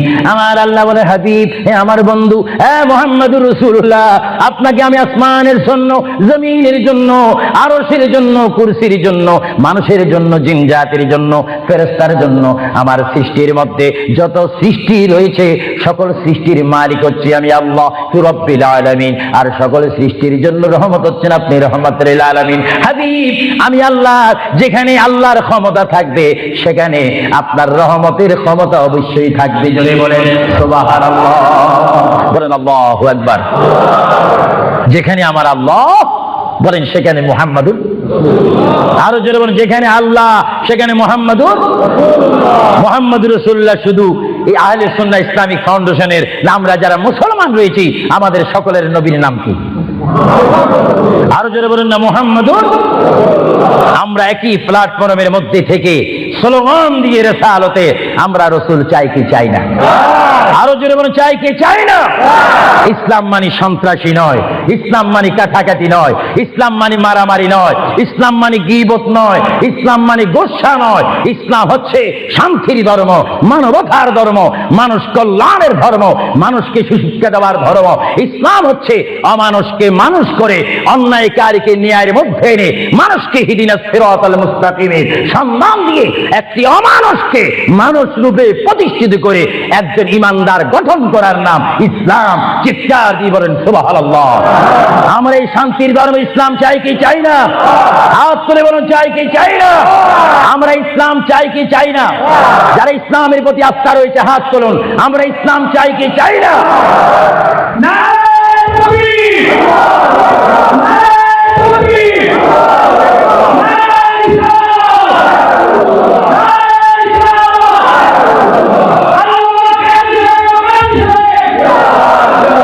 প্রিয় ভাইয়ের আমার, মুহাম্মদ রাসূলুল্লাহর দরবারে মালাকুল মউত অবস্থান করেছেন, উপস্থিত হয়েছেন, এসে গেল। আল্লাহর প্যারা নবী মুহাম্মদ রাসূলুল্লাহ সাল্লাল্লাহু আলাইহি ওয়াসাল্লাম মা ফাতেমাকে ডাক দিয়ে বলে, হে আমার কন্যা ফাতেমা, তোমাকে আমি জানিয়ে দিতে চাই আমার আর বেশি সময় নেই। তোমার যদি কোনো কথা থাকে তুমি আমাকে বলে দাও, আমি তোমার কথাগুলো শুনবো। মা ফাতেমা ইয়া রাসূলুল্লাহ বলে একটা চিৎকার মেরে ঘর থেকে বাইর হয়ে মসজিদে নববীর সামনে চলে গেল। মা ফাতেমা সেখানে গিয়ে দেখে ইমাম হাসান হোসেন খেলাধুলা করতেছে। মা তার সন্তানকে ডাক দিচ্ছে, হাসাইন আর হুসাইন, তোমরা বুঝি এখানে তোমরা খেলাধুলা করতেছো? আমার বাবা বিশ্বনবী মুহাম্মদুর রাসূলুল্লাহ সাল্লাল্লাহু আলাইহি ওয়াসাল্লাম দুনিয়া থেকে চলে যাচ্ছে, তোমাদের যদি কিছু চাওয়ার থাকে পাওয়ার থাকে তোমরা আমার বাবার কাছে চলে যাও। আল্লাহ রাবিবের নাতি ইমাম হাসান হোসেন ইয়া নবী বলে বলে, ইয়া রাসূল বলে বলে চিৎকার দিয়ে দিয়ে তারা আমার নবীর কাছে চলে আসলো। কিতাবের মধ্যে আসে দুনো ভাই আল্লাহর নবীকে জড়ায় ধরে বলে, নানা গো, ও নানা, আমাদের বাবা আলীর মতো গরিব সাহাবী দুনিয়ার মধ্যে নাই। নানা, আমাদের মা ফাতেমা জান্নাতের মহিলাদের সরদার বলে আপনি ঘোষণা দিয়েছেন, আমাকে জান্নাতের নওজওয়ানদের সরদার বলে ঘোষণা দিয়েছেন। নানা গো, পৃথিবীর বুকে থাকতে হলে তো পেটের প্রয়োজন আছে, খিদার প্রয়োজন আছে। ও নানা, যখন দুনিয়ার মধ্যে খিদা পাইতো 3 দিন 4 দিন পর্যন্ত আমার মা আগুনে চুলাতে আগুন দিতে পারতেন না। টাকা নাই, পয়সা নাই, চুলাতে পর্যন্ত আগুন জ্বলে না, পাথর বেঁধে বেঁধে আমরা রাত্রে ঘুমাইতাম। ইয়া রাসূলুল্লাহ, ইয়া হাবিবাল্লাহ, আপনার রহমতের চেহারার দিকে যখন নজর করতাম আমাদের পেটটা ভরে যাইতো, খিদার কথা আমরা ভুলিয়ে যাইতাম। ইয়া রাসূলুল্লাহ, আপনি যদি দুনিয়া থেকে চলে যান আমরা কার চেহারার দিকে নজর করে আমাদের পেটের খিদা দূর করব? আল্লাহর নবী চক্ষু মোবারকের পানি ছেড়ে বলে, হাসাইন আর হুসাইন, তোমরা কেঁদো না। যতবার তোমরা নামাজ পড়বে আর নামাজের মধ্যে তোমরা বলবে আসসালামু আলাইকা আইয়ুহান নাবিয়্যু ওয়া রাহমাতুল্লাহি ওয়া বারাকাতুহু, যতবার তোমরা আমাকে সালাম দিবে ততবার আমি তোমাদের সামনে উপস্থিত থাকবো। জোরে বলেন সুবহানাল্লাহ, আল্লাহু আকবার, নারে তাকবীর, নারে রিসালাত, আল্লাহু আবু সুবহান আল কাদির সাহেব মুহাম্মদ রাসূলুল্লাহ সাল্লাল্লাহু আলাইহি ওয়াসাল্লাম তিনি নিজে কাঁদেন, হাসান কাঁদেন, হুসাইন কাঁদেন, আলীও কাঁদেন, ফাতেমাও কাঁদেন। আজরাইল বলেন তিনি আজরাইলও কান্দা শুরু করেছেন। আমি পৃথিবীতে বহু মানুষের রূহ নিয়েছি, প্রাণ নিয়েছি, কিন্তু আমি মালাকুল মউত কোনোদিন কাঁদিনি। এখন আওলাদ রাসূলের অবস্থা দেখে যখন আজরাইলও কাঁদতেছেন, আল্লাহর প্রিয় নবী সাল্লাল্লাহু আলাইহি ওয়াসাল্লাম মা ফাতেমাকে ডাক দিলেন, হে আমার মেয়ে, তোমাকে আমি কত আদর করেছি, তোমার কোনো কথা আছে কিনা? মা ফাতেমা প্রশ্ন করলেন, ইয়া রাসূলুল্লাহ, আপনি তো দুনিয়া থেকে চলে যাবেন, দুনিয়া থেকে চলে যাওয়ার পরে এই জায়গাটার নাম হচ্ছে কবর, কবরের পরে একটা জায়গা হবে হাসর। এই হাসরের ময়দানে কোটি কোটি উম্মত, মা ব্যতীত, বাবা ব্যতীত, আত্মীয় স্বজন ব্যতীত অসহায় হয়ে মানুষ নফসি নফসি করবে, মানুষ নিজের ঘামে নিজেরা সাঁতার কাটবে। ইয়া রাসূলুল্লাহ, ওই বিশাল 12 সূর্যের চাপ মাথার উপরে থাকবে, ওই কঠিন মুসিবতের সময় আমরা আপনাকে কোথায় পাবো? আল্লাহর নবী কেঁদে কেঁদে বলেন, এ ফাতেমা, আমি তোমাকে জানিয়ে দিলাম হাসরের ময়দানে তোমরা আমাকে একটি জায়গায় পাবে, যে জায়গার নাম হচ্ছে মিজান, যেখানে আমার উম্মতের নেক এবং বদি ওজন হবে। ওইখানে আমি নবী দাঁড়িয়ে থাকবো, আমার উম্মতকে যেন ফেরেশতারা জাহান্নামে নিতে না পারে। জোরে বলেন সুবহানাল্লাহ। আল্লাহর প্রিয় নবী কেঁদে কেঁদে বলেন, ফাতেমা, আমাকে তুমি মিজান পাল্লা কাছে পাবে। আর ফাতেমা প্রশ্ন করলেন, ইয়া রাসূলুল্লাহ, যদি মিজানে যদি আপনাকে না পাই? আল্লাহর নবী কেঁদে কেঁদে বলেন, আমাকে তোমরা জাহান্নামের দরজার মধ্যে পাবে। ইয়া রাসূলুল্লাহ, সেখানে যদি না পাই ফুরসারাতের গোড়ার মধ্যে পাবে। ইয়া রাসূলুল্লাহ, সেখানে যদি না পাই হাউজে কাউসারের কিনারায় পাবে। মা ফাতেমা কেঁদে কেঁদে বলেন, বাবা গো, ইয়া রাসূলুল্লাহ, এতে টাইমে যদি 4টি জায়গার মধ্যে যদি আপনার উম্মত মুসিবতের মধ্যে পড়ে যায়, আপনার একা পক্ষে কিভাবে সম্ভব হবে তাদেরকে রক্ষা করার জন্য?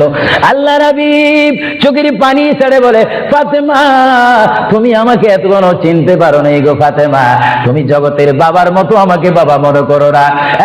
ফাতেমা, আকাশে যখন বৃষ্টি হয়, ওই বৃষ্টি পড়ার আগে আকাশে বিজলি মারে ঝিলিক মিলিক করে। ফাতেমা, আমার উম্মত গুনাহগারকে আমি রক্ষা করার জন্য বৃষ্টির মতো হাসরের ময়দানে দৌড়াদৌড়ি করব, একটা উম্মত তো আমি জাহান্নামে যাইতে দেব না। করে বলেন সুবহানাল্লাহ, আর জোরে বলেন সুবহানাল্লাহ।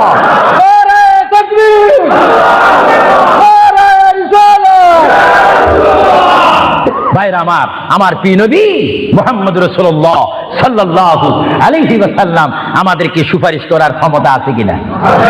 আওয়াজ দিয়ে যারা পিছে রয়েছেন, ডানে রয়েছেন, বামে রয়েছেন, যারা আমার উপস্থিত অনেক ভাইয়েরা রয়েছেন, সবাই আওয়াজ দিয়ে বলেন মুহাম্মদুর রাসূলুল্লাহ আমাকে আপনাকে সুপারিশ করার সেই ক্ষমতা রাসূলের কাছে আছে কিনা? জোরে বলেন আছে কিনা?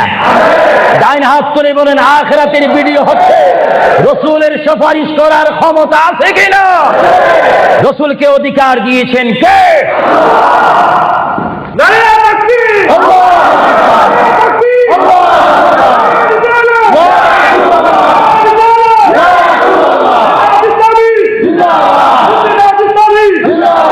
আল্লাহর প্রিয় নবী, দো জাহানের বাদশা নবী মুহাম্মদুর রাসূলুল্লাহ সাল্লাল্লাহু আলাইহি ওয়াসাল্লাম, তিনি কেমন নবী? আল্লাহর প্রিয় নবী, দো জাহানের বাদশা নবীকে তিনি ফাতেমার সাথে এই কথাগুলো বললেন। এই জন্য আমার ভাইয়েরা, যারা জ্ঞানী গুণী ভাইয়েরা রয়েছেন, জীবন পেয়েছি, জীবনটা পাওয়ার আগে মায়ের পেটের মধ্যে ছিলাম, মায়ের পেটে আসার আগে আমরা রুহ জগতের মধ্যে ছিলাম, রুহ জগতে আসার আগে আল্লাহ আমরা কুদরতের মধ্যে ছিলাম। ভাইয়েরা আমার, প্রথম ছিলাম কুদরতের মধ্যে, তারপর আমি আপনি এসেছি আলমে আরওয়া রুহ জগতের মধ্যে, তারপরে বাবা এবং মায়ের মাধ্যমে আমরা এসেছি মায়ের পেটের মধ্যে। মার পেটকে আমরা বিশাল পৃথিবী মনে করেছিলাম, মায়ের পেট থেকে আমরা আসলাম ধরার বুকে জমিনের মধ্যে, আবার জমিন থেকে আমরা চলে যাব কবরের মধ্যে, কবরের মধ্য থেকে আমরা উঠবো হাসরের ময়দানে। হাসরের ময়দান কঠিন ময়দান হবে, যেই ময়দান নাম হাসরের ময়দান, যেই ময়দানে 12টি সূর্যের তাপ এক মোড়ম হাতের উপরে থাকবে। নিজেরা নিজের গামী সাঁতার করবেন, ইয়া নাফসি বলে বলে আমরা চিৎকার মারবো সেই হাসরের ময়দানে, কঠিন মুসিবতের ময়দানে 50,000 বছর আপনাকে আমাকে অবস্থান করতে হবে। আর সেই কঠিন হাসরের ময়দানে আমার নবী নিজেই হাদিস শরীফের মধ্যে বলেন, শাফাআতি লিআহলিল কাবাইরি মিন উম্মতি। আল্লাহর প্যারা নবী হাদিস শরীফের মধ্যে বলেন, ওই ধরনের ওই শ্রেণীর উম্মতের জন্য আমার সুপারিশের দরজা খোলা থাকবে, যেই সমস্ত উম্মত আল্লাহর জমিনে গুনাহ করেছে, গুনাহ করার পরে আমার আল্লাহ ক্ষমা করেনি, বান্দা কাঁদার মতো কেঁদেছে, তারপর আল্লাহর দয়া হয়নি, ওই হাসরের ময়দানে উম্মতের চেহারা দেখে দেখে আমি নবী তাদের ডাইন হাত ধরে ধরে আমি সুপারিশ করে করে আমার মহান আল্লাহর গোসাকে পানি করে আমার উম্মতগুলিকে আমি জান্নাতে পৌঁছাই দেব। জোরে বলেন সুবহানাল্লাহ, বলেন ইয়া রাসূলুল্লাহ, আরো জোরে বলুন না ইয়া রাসূলুল্লাহ। আমরা ইয়া রাসূলুল্লাহ শুধু আওয়াজ দিতে চাই না, আমরা বাস্তবে কবরে হাসরে মিজানে আমরা নবী দেখতে চাই কি চাই না? সেই নবী দেখতে হলে আমাদেরকে নবীর সৈনিক হতে হবে কি হবে না? আমার নবী আপনাকে আমাকে সুপারিশ করবেন, এটা আবু সুফিয়ান আল কাদিরের ইচ্ছা নয়। কেউ যদি মনে করেন এই কথার মধ্যে শিরকের ঘ্রাণ রয়েছে, নবীর সুপারিশ করার অধিকার নাই। নবীর সুপারিশ অস্বীকার করে কারা? যাদের মধ্যে ঈমান থাকে না তারা, আর যাদের মধ্যে কলমা শরীফের কিঞ্চিত স্পিরিট রয়েছে, লা ইলাহা ইল্লাল্লাহর জজবা রয়েছে, মুহাম্মদ রাসূলুল্লাহর মুহাব্বত রয়েছে, তারা নবীর সুপারিশ চাই কি চাই না? আরো জোরে বলেন চাই কি চাই না? নবীর সুপারিশ পাইতে হলে কি সবাই কি টাইটেল পাস করতে হবে নাকি? নবী বলেন শাফাআতি লিআহলিল কাবাইরি মিন উম্মতি, আমার গুনাহগার উম্মত যাদের অন্তরে আমার প্রেম ভালোবাসা রয়েছে, আমি রাসূল পাখির মতো উড়িয়ে উড়িয়ে হাসরের ময়দানে আমার উম্মতগুলিকে আমি ডান হাতে ধরে ফুলসিরাত না দেখে মতো তাদেরকে আমি জান্নাতে পৌঁছাই দেব। বলেন না সুবহানাল্লাহ। এই ক্ষমতা রাসূলুল্লাহকে দিয়েছেন কে? আরো জোরে বলুন কে? এবার আমার নবী মালাকুল মউত আজরাইলকে ডাক দিলেন, মালাকুল মউত আজরাইল, তুমি তোমার কাজ করতে পারো। আজরাইল ইসলাম বলে, ইয়া রাসূলুল্লাহ দেখেন আমার নবীর মউত কি রকম। আজকে অনেকে বলেন নবীর মরে গিয়েছে, ভালো কথা তারা জানেন না বলে এই কথা বলেন। আমি ভাই ফিতনা চাই না, ঝগড়া চাই না, কাটাকাটি চাই না, কিন্তু কেউ যদি কাউকে গালি দেয়, কিন্তু গালির যদি কিছু জবাব দেওয়া না হয় তাহলে গালিটা সত্য হয়ে যায়। এই জন্য মাঝে মাঝে আমি কিছু বলি, কিন্তু ঝগড়া করা আমাদের ইসলামের দায়িত্ব নয়। আমাদের ইসলামিক দায়িত্ব হচ্ছে কু আনফুসাকুম ওয়া আহলিকুম নারা। আল্লাহ বলে, বান্দারে তুমি নিজেই জাহান্নামের আগুন থেকে বাঁচো, তোমার আহলকে, তোমার জাতিকে, তোমার দেশকে বাঁচাও। তুমি নিজেই জাহান্নামের আগুন পছন্দ করো না, কেউ যাক সেটাও পছন্দ করো না, নিজেও জাহান্নাম থেকে মুক্তি পেয়ে জান্নাত অবস্থান করো, অপরকেও জান্নাতে যাওয়ার দাওয়াত দিয়ে দাও। জোরে বলেন সুবহানাল্লাহ। আমার বাবারা বলেন, আপনারা কি ঝগড়া চান না শান্তি চান? আর একটু জোরে বলেন কি চান? এই শান্তির নাম ইসলাম। আরো জোরে বলেন শান্তির নাম। যে ইসলাম বুঝে না সে নিজে অশান্তি ভোগ করতেছে। আমি দোয়া করি বারে রায়ের দরবারে বাংলাদেশ থেকে প্রবাসী জিন্দেগির মধ্যে মুসাফির হিসাবে প্রতি বছর আমি লন্ডনের জমিনে আসি, প্রতি বছর আমি আহলে সুন্নাত ওয়াল জামাতের দাওয়াতে আসি, প্রতি বছর আহলে সুন্নাহ ইসলামিক ফাউন্ডেশনের দাওয়াতে আমি আসি। আমি মুসাফির হিসাবে আপনাদেরকে আহ্বান জানাতে চাই, দোয়া করতে চাই, দাওয়াত দিতে চাই। ওই পথে আমাদের আন্দোলন, ওই পথে আমাদের অবস্থান, ওই পথে আমরা থাকবো, ওই পথে আমাদের রাত যাবে, ওই পথে আমাদের দিন যাবে, ওই পথে আমাদের সকাল শেষ হবে, ওই পথে আমাদের সন্ধ্যা শেষ হবে। যে পথের মধ্যে রয়েছে সবাই বলেন মুহাম্মাদুর। আরো জোরে বলুন না মুহাম্মাদুর। আমার সাথে কি আপনারা একমত না দুই মত? একমত যদি একটু হাত তোলেন।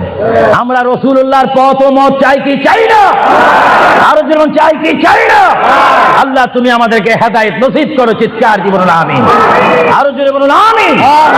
হ্যাঁ ভাইরা আমার, আল্লাহ রাব্বুল আলামিনের প্রিয় নবী মুহাম্মদুর রাসূলুল্লাহ সাল্লাল্লাহু আলাইহি ওয়াসাল্লাম আজরাইলকে বললেন, আজরাইল এবার তোমার কাজ তুমি করো। আজরাইল বলে, হুজুর আমি ততক্ষণ পর্যন্ত কাজ করব না যতক্ষণ পর্যন্ত আপনি ইজাজত না দিবেন। সুবহানাল্লাহ বলেন। কি চাচ্ছেন? ইজাজত, হুকুম চাচ্ছেন। হুজুর আপনি যদি হুকুম না করেন আপনার প্রাণটি নেওয়ার ক্ষমতা আমার নেই।